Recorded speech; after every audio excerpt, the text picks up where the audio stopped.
कि टिकट कटेगा मेरा।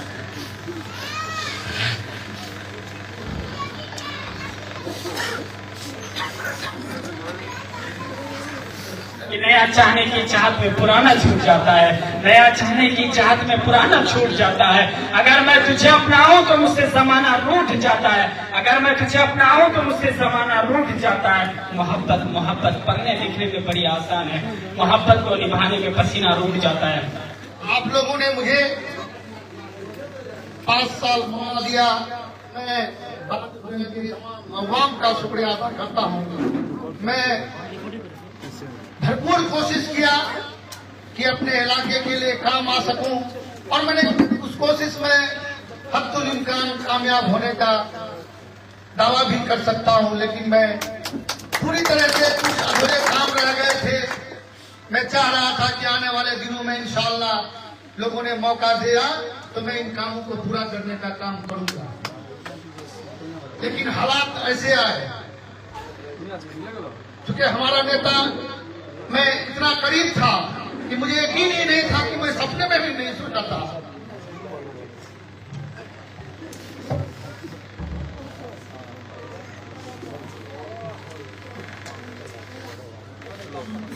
कि टिकट कटेगा मेरा।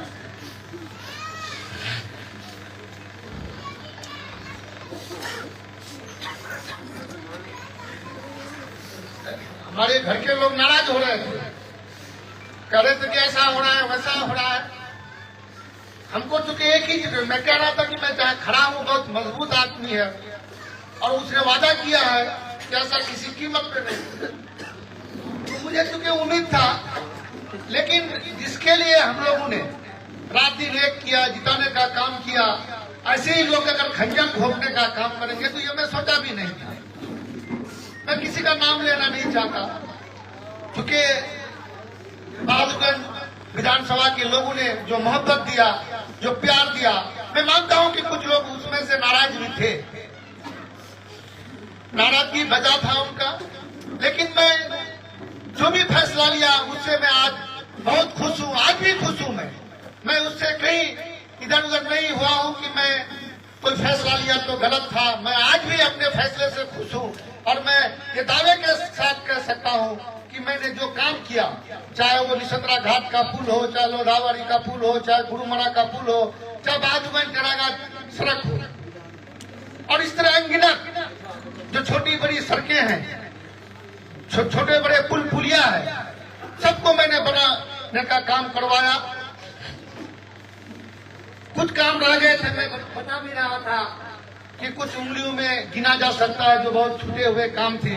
मैं सोचा था कि अगर, और मुझे पूरा यकीन था कि अगर टिकट मिलता तो इंशाअल्लाह ये विनिंग सीट था हम लोगों का। हमने एक ऐसा माहौल खड़ा कर दिया था आप लोगों के जरिया, आप लोगों ने एक ऐसा माहौल बना दिया था कि हमको लग रहा था कि पिछले साल से इंशाअल्लाह ज्यादा वोटों से हम लोग की जीत होगी।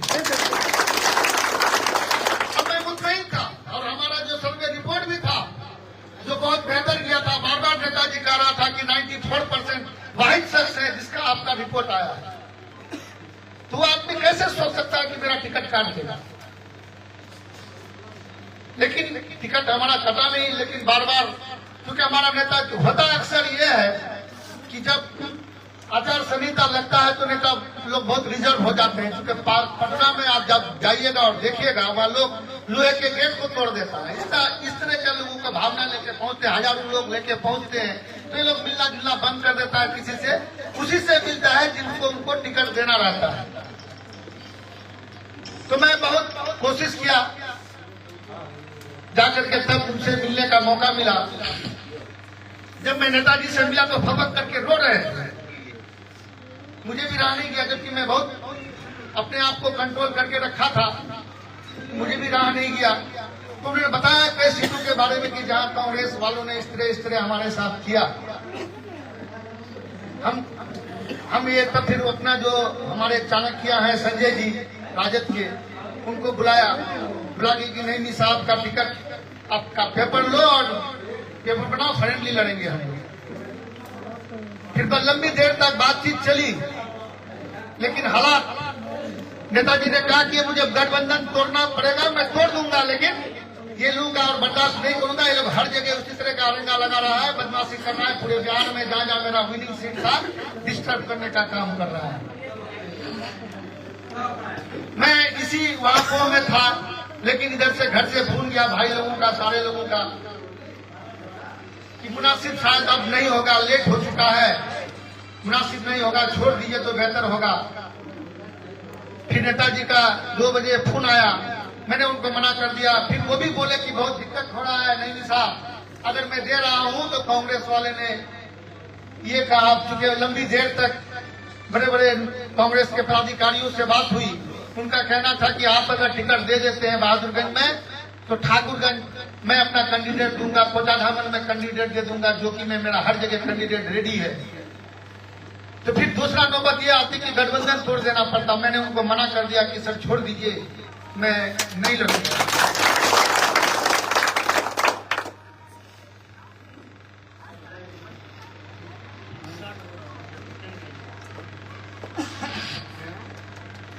फिर मैं घर आने का इरादा किया, तो उस दिन चूंकि काफी 3 दिन से पूरा रात जगा रहना पड़ा। हम लोग सोचे कि आज थोड़ा रेस्ट कर लेते हैं, उसके बाद तब घर के लिए निकलेंगे। तो कैसे उनको पता चला कि मैं पटना में ही हूँ। कई बार वो फोन लगाया, मैं फोन रिसीव नहीं किया। उसके बाद मास्टर मुजाहिद साहब हमको फोन किए कि नेताजी आपको याद कर रहे हैं, आप मिल के आइएगा।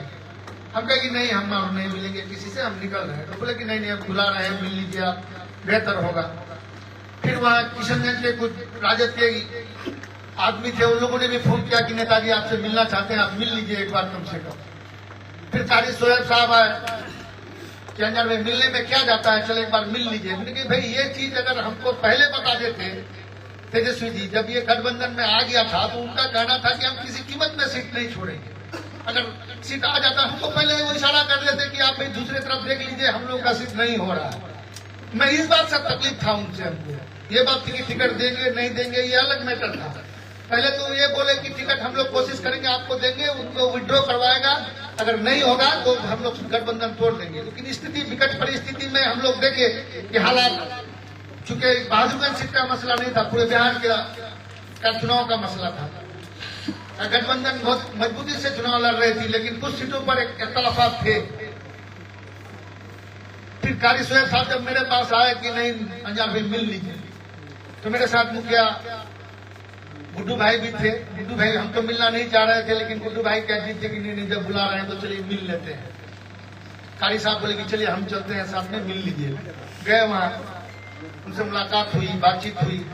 वहां भी वो बड़ा रोहन सा अंदाज में बोले कि आपके इस नुकसान का भरपाई होगा, आप इत्मीनान रहिए। सर हमको एमएलए बनने का शौक नहीं है, मैं ऐसी कोई जिंदगी नहीं है राजनीति, मैं ऐसी राजनीति को अपने जूते के नोक पर रखता हूं। मुझे एमएलए बनने का कोई शौक नहीं है, लेकिन जो मेरे साथ छल हुआ, मुझे आपसे बस एक ही तकलीफ था कि आपने हमको पहले इन्फॉर्मेशन क्यों नहीं दिया कि ये सीट हमारे हिस्से में नहीं आता है। उन्होंने लास्ट तक मुझे यकीन ध्यान नहीं दिया कि नहीं ये सीट हम लोग किसी कीमत में नहीं चुने, और इसी बात से हमारे घर के लोग नाराज थे। वो 10 दिन से कह रहा था।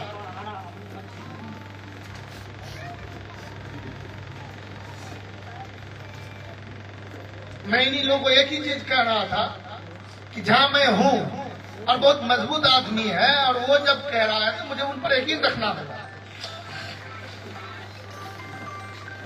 चलिए जो हुआ, हो सकता है कि अल्लाह इससे बेहतर चाहता हूं। हम लोग हमेशा इंशाअल्लाह जब भी आपको जरूरत पड़ेगी याद कीजिएगा, मैं आपके लिए हमेशा खड़ा रहूंगा। और मैं उम्मीद करता हूं कि आप लोग भी बहुत सूझबूझ से काम लेने की जरूरत है। देश के हालात सही नहीं है, इलाके के हालात सही नहीं है, इसलिए आपको भी बहुत सूझबूझ से काम लेना है। मैं आप लोगों से, और बहुत सारे लोग आएंगे, मैं सारे से मशवरा करूंगा, और जो बेहतर फैसला है वही करना है सबको। हम यही कहेंगे कि आप लोग जो बेहतर होगा वही फैसला लेना है आप सबको। मैं नहीं कहूंगा कि किसको क्या करना है, किसको क्या नहीं करना है। यह है, मैं इसमें किसी को बदनाम भी नहीं करता हूं कि उन्होंने मेरा टिकट काट लिया। हर आदमी अपने लिए कोशिश करता है, वो अपने कोशिश में,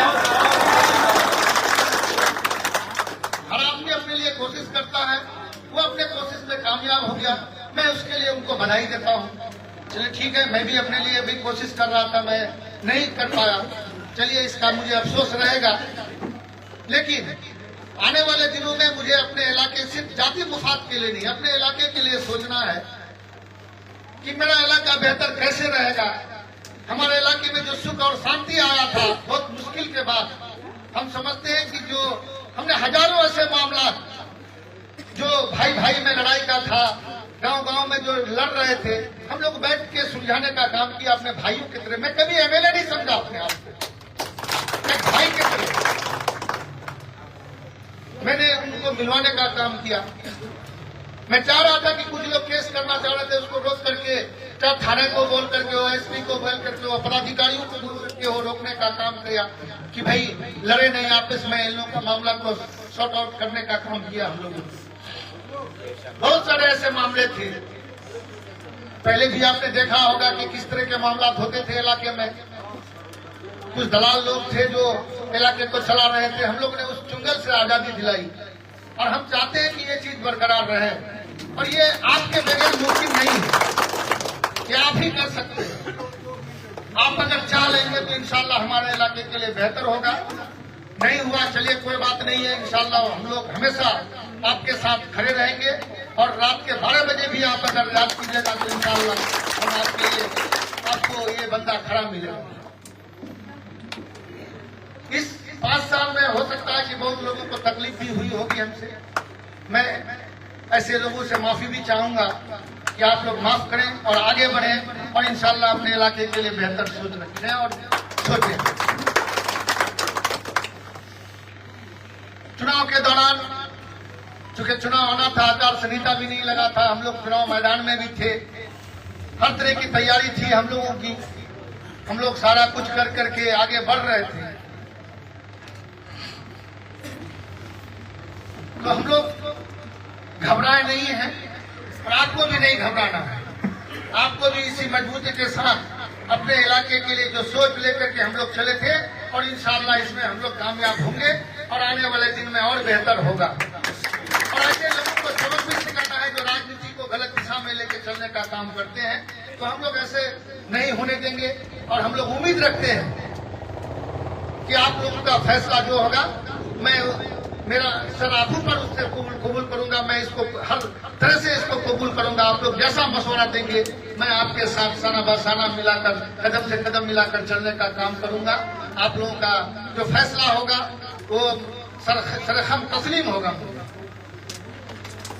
आप लोग सोच समझ करके जो भी फैसला लेंगे, फैसला लें और जो बेहतर होगा इलाके के लिए आप लोग करें। इंशाअल्लाह फिर आगे आप लोगों से मुलाकात होते रहेगी, फिर मैं आप लोगों से मिलूंगा, आऊंगा, क्षेत्र का दौरा करूंगा, जो बेहतर होगा इंशाअल्लाह हम लोग करेंगे और हमारा इलाका बेहतर कैसे होगा इस सोच को लेकर आगे बढ़ेंगे।